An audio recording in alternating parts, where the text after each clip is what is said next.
Okay, so it's a lower division class first and then upper division. Tigan and Tina, UCLA, lower division class size. How big for CS?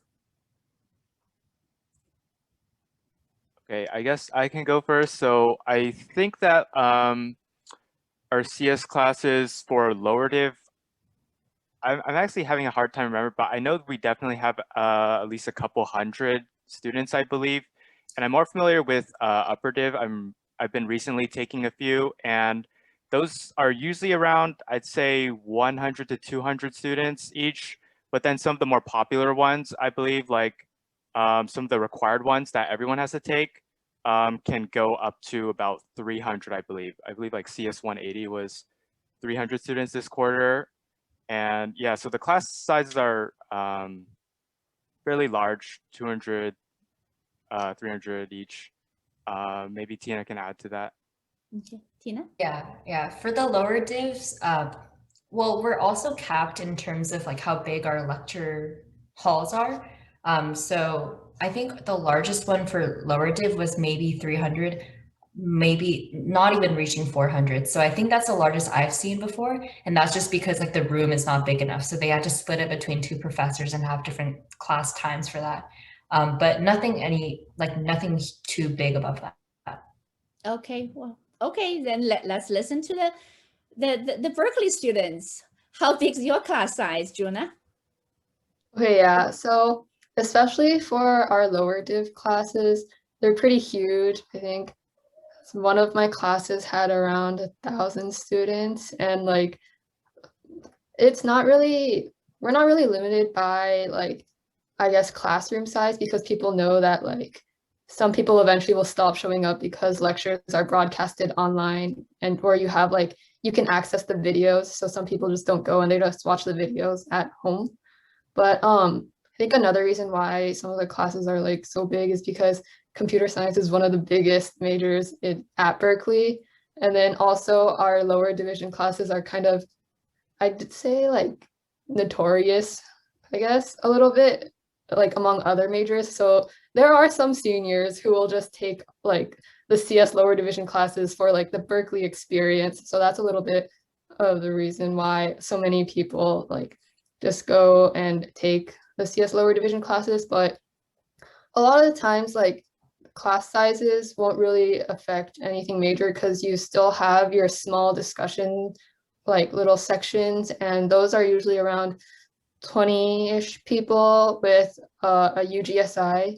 And so those times you can just get a little more one-to-one, like I guess feedback or help if that's what you want. And there's also like there's basically a lot of resources if you like need it. And so if like anybody is concerned about like class sizes, it's not that bad, and it gets a lot smaller when you get to the upper division courses.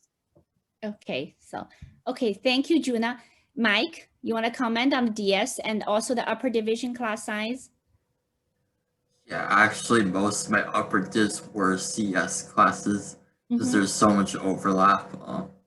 For upper div, I think is typically like less than 500, maybe like 300 or 400, which is still pretty big. But don't worry, you still have like discussions and labs even in the upper divs. Okay, I see. Okay, sounds like the Berkeley upper division class is even bigger than the UCLA lower division. Okay, so let's listen now to Amber. And what's your class size? We're envious now.